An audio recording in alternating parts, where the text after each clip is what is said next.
बहुत पुरानी बात है। किसी पहाड़ों की तलहटी में बसे नगर में एक सौदागर रहता था। उसका बड़ा नाम था। नगर के प्रभावशाली लोग उसके मित्र थे। वे उसके कारोबार में उसकी मदद करते थे और वह अपनी चीजें घोड़ों पर लादकर छोटे छोटे नगरों और आसपास के क्षेत्रों में भेजा करता। उसकी पत्नी बहुत भली थी। वह लोगों की चहेती थी क्योंकि उसका स्वभाव बहुत अच्छा था और वह बहुत सुंदर भी थी।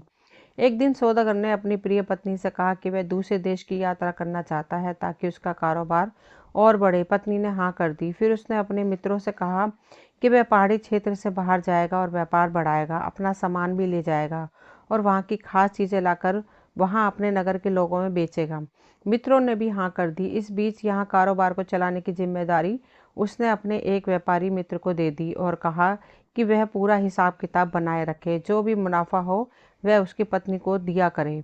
मित्र मान गया। एक सप्ताह के बाद सौदागर अपने एक नौकर और घोड़ों पर सामान रखवाकर अपनी यात्रा पर निकल गया। उसकी यात्रा लंबी थी और कठिन भी थी। खैर, नदी नालों दुर्गम रास्तों को पार करता हुआ वह प्रवरसेन के क्षेत्र में पहुंचा जिसका राज्य नर्मदा तक फैला था। वहां व्यापार की असीम संभावनाएं थीं। वह वहां रुका और अपने परिश्रम तथा योग्यता से क्रय विक्रय के काम में व्यस्त हो गया। नाम कमाने लगा। कुछ ही समय में उसने खूब सारा धन कमा लिया। इधर उसका मित्र उसका कारोबार हड़पने के उद्देश्य से षड्यंत्र रचने लगा। वह ना तो सौदागर की पत्नी को मुनाफे का पैसा ही देता, ना कोई हिसाब किताब रखता। सौदागर की पत्नी ने दीवान के पास जाकर शिकायत की। उसने उसके पति का मित्र और भी खफा हो गया। उसने सौदागर की पत्नी पुष्पावती को मारने की योजना बनाई क्योंकि उसके जीवित रहते हुए सारा कारोबार हड़प नहीं सकता था।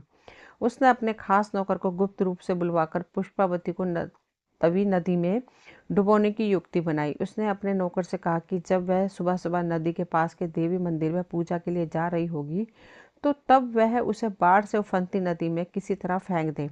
नौकर मौके की तलाश में था और ज्यों ही पुष्पावती मंदिर से आकर घाट पर सूर्य नमस्कार करने लगी तो उसने पीछे से आकर उसे जोर का धक्का दिया। पुष्पावती चिल्लाई, पानी में गिरी और पानी के बहाव के साथ वह बह निकली। एक माझी सेतबंधु के पास अपनी नौका बांधने के लिए आ रहा था। पुष्पावती डूबने वाली थी कि माझी ने पानी में तैरते उसके बाल पकड़ लिए, ऊपर खींचा और नाव में रख लिया। शायद पुष्पावती के शरीर के अंदर पानी घुस गया था। वह सांस नहीं ले पा रही थी। माझी ने बेसुध सी महिला को अपने घर की ओर ले जाना चाहा ताकि उसका इलाज करा सके, मगर जब उसके हाथों और गले में आभूषण देखे तो समझ गया कि यह महिला जरूर किसी धनवान घर की है। कौन है, लेकिन इसे बचाना तो होगा। माझी नाव को अपने गांव की तरफ ले जाने लगा। उसका चप्पू तेज तेज चलने लगा और गांव के पास पहुंचते ही उसने नाव किनारे से बांध दी और कंधे पर उठाकर इस महिला को अपनी झोपड़ी में ले गया।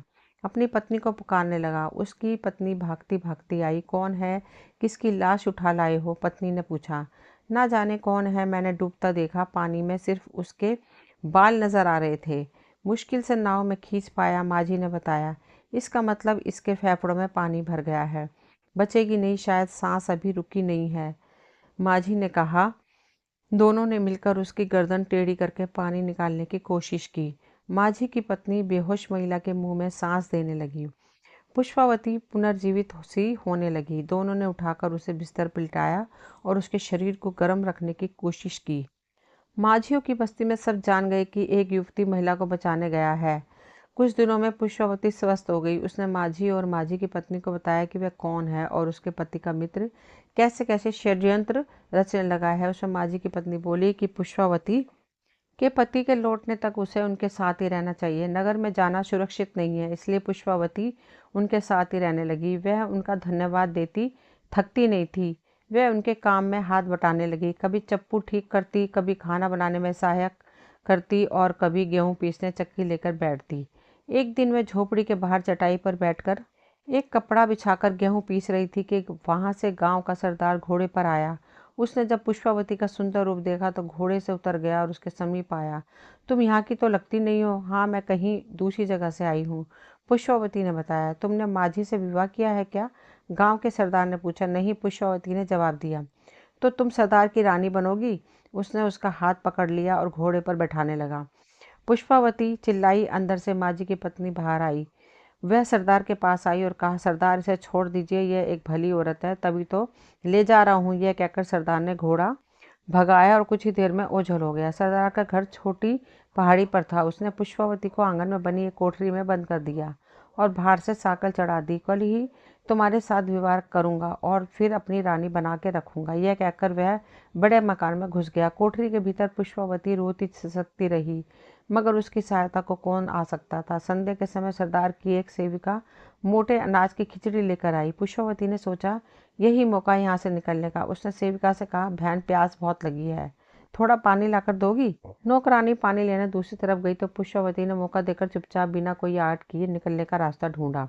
वह आंगन से बाहर आई और पेड़ों के पीछे छिपकर पहाड़ी से उतरने लगी। उसका दिल धड़क रहा था कि सरदार ढूंढता हुआ बाहर न आए और उसे दोबारा न पकड़ ले। उधर प्रवरसेन की नगरी में सौदागर अपनी पत्नी पुष्पावती के लिए आभूषण खरीद रहा था और अपनी आखिरी पोटली खोलकर उसे बेचने के लिए वहां के एक व्यापारी के साथ चुकौती कर रहा था। पूरी रात मंदिर में बिताने के बाद पुष्पावती देर तक पहाड़ियों में चलती रही। न ठोर न ठिकाना। तभी उसे कुछ आवाज सुनाई दी। देखो तो दूर से कुछ घोड़े पहाड़ी रास्ते पर चले आ रहे थे। हाँफती हुई पुष्पावती रुक गई। घोड़ों पर सामान लदा था। घोड़ों को हाँकता हुआ एक व्यक्ति आ रहा था। जब उसने पुष्पावती को देखा तो वह रुक गया।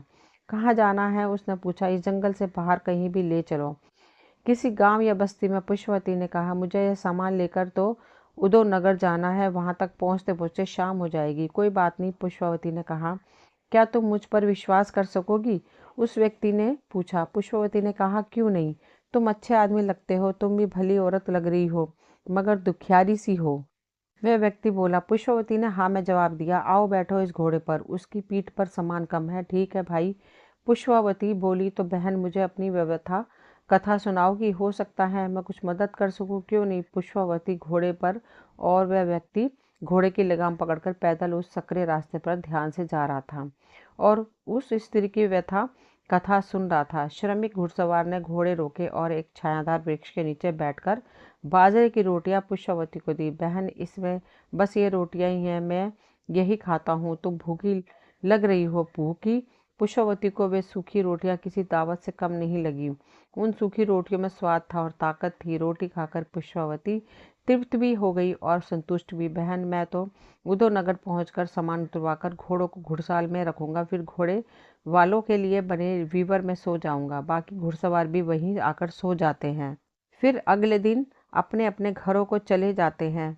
उस विश्राम गृह के सिवा वहाँ कोई धर्मशाला नहीं है। वहाँ एक मठ है जहाँ साधु तथा सन्यासी रहते हैं, तो तुम मुझे वहीं पर छोड़ देना। यह कहकर वह घोड़े की तरफ आई और दोनों ने आगे की यात्रा आरंभ की। प्रवरसेन के क्षेत्र से निकलने की तैयारी में जुटा सौदागर बहुत ही उत्सुक था कि उसे अब वापस घर जाना है और अपनी पत्नी से मिलना है। उसने सोने की मोहरें एक थैली में रखी, रेशम और पाट की कीमती वस्त्र अलग से रखे तथा वहां के व्यापारी को धन्यवाद देता हुआ अगले दिन सुबह सुबह अपने देश लौटने की तैयारी करने लगा। मठाधीश ने एक सन्यासिनी से कहा कि वह पुष्पावती को सभी नियम बताए और अपने सदन में ले जाए, जहां और भी सन्यासिनी रहती हैं। पुष्पावती सन्यासिनी के साथ साथ मठ के साथ बने मकान में गई। उसने वहां सभी स्त्रियां दीपक की रोशनी में कोई धार्मिक ग्रंथ पढ़ती हुई नजर आईं। सन्यासिनी ने पुष्पावती को गेरुए वस्त्र पहनाए और एक विशाल कक्ष में बाकियों के साथ रहने की जगह दे दी। परीक्षिणियों और उसकी कक्ष में सोती और ध्यान करती थीं। बहुत हिचकिचाकर पुष्पावती ने गेरुए वस्त्र पहने थे और ध्यान व ज्ञान की बातें समझने की कोशिश की थी, परंतु कुछ ही दिनों में उसे तत्व ज्ञान, आत्मा और जगत के विषय में जानने की इच्छा हुई। प्रवरसेन की नगरी से निकला हुआ सौदागर जब 500 कोस की यात्रा के बाद अपने घर पहुंचा तो वहां उसे नए ही लोग देखे।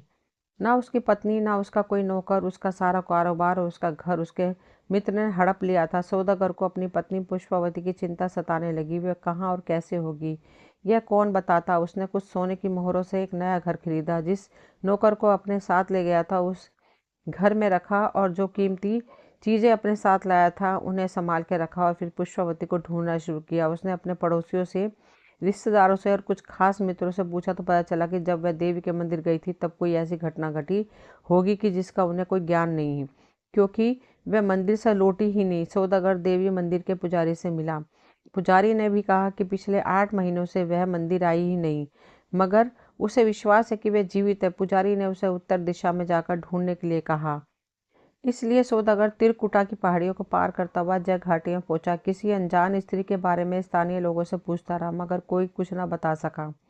इधर सौदागर के नौकर को अपने मालिक के मित्र का वही सेवक मिला जिसने पुष्पावती को नदी में धकेला था। उस युवक ने सौदागर के नौकर को सब कुछ बता दिया और यह भी बताया कि वह पश्चाताप की अग्नि में जल रहा है। उसे ग्लानि और अनुताप ने अंदर ही अंदर भस्म कर डाला है, क्योंकि उसने एक निर्दोष स्त्री को बिना कारण अपने लालची मालिक के कहने पर नदी में डुबोया था। ढूंढते ढूंढते सौदागर उदयनगर पहुंचा। अब वह इतना निराश हो गया था कि उसने निश्चित किया कि वह इस क्षेत्र से निकल जाएगा। वह एक पेड़ के नीचे बैठा विश्राम कर रहा था।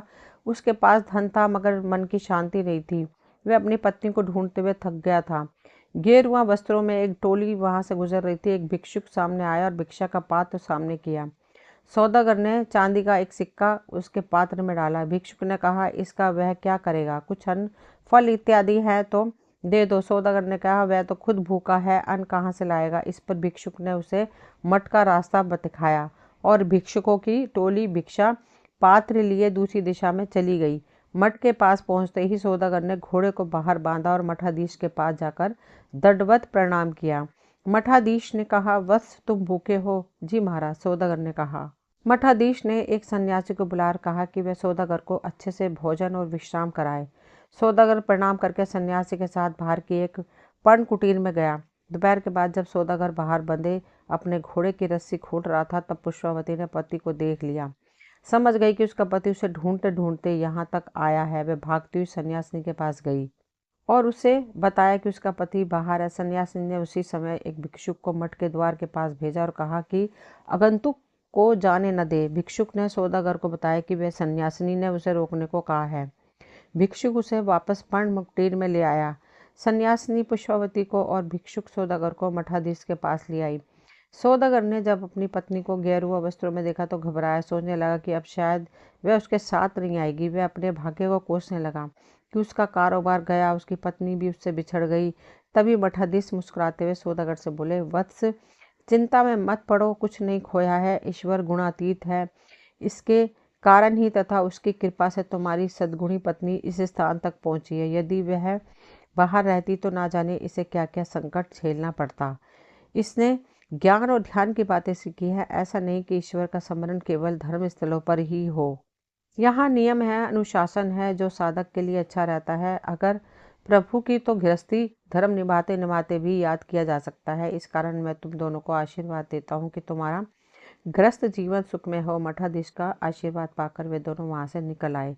घर पहुंचते ही जब सौदागर के नौकर ने अपनी मालकिन को देखा तो उसे यकीन ही नहीं हुआ। उसने उनको सेवक से मिलने की बात बताई। सेवक को पकड़ा गया और कोतवाल के पास ले जाया गया। उसने कोतवाल को सब कुछ साफ साफ बताया। सौदागर के मित्र भी कोतवाल ने पकड़ लिया। फिर दोनों को राजा के पास प्रस्तुत किया गया। राजा ने दोनों को मृत्यु दंड की सजा सुनाई। सौदागर को उसका पुराना घर और उसका कारोबार लौटाया गया। पुष्पावती अपने पति के साथ वापस अपनी पुश्तैनी घर में आ गई। नौकरों और रिश्तेदारों ने उनका स्वागत किया। सौदागर ने घर में प्रवेश करने से पहले 7 घोड़ों पर अनाज दाले इत्यादि लदवाकर अपने चहेते नौकर को इस सम्मान के साथ उदयनगर के मठ में भेजा और कहा कि उस भिक्षुक को ढूंढ लेना जिसने भिक्षा मांगी थी। उसे कहना कि तब मेरे पास अन्न था ही नहीं तो मैं भिक्षा पात्र में क्या डालता। नौकर ने अपने मालिक के आदेश का पालन करते उदयनगर की ओर प्रस्थान किया। उसके बाद पुष्पावती अपने पति के साथ अपने घर में सुखी जीवन बिताने लगी और हंसते हंसते अपना जीवन धर्मशीलता के साथ व्यतीत करते रहे। कभी कभी उदयनगर जाते और पुण्य पुरुष का आशीर्वाद प्राप्त करते। अब उनका चहेता नौकर भी अपनी पत्नी के साथ उनके ही समृद्ध परिवार में रहने लगा।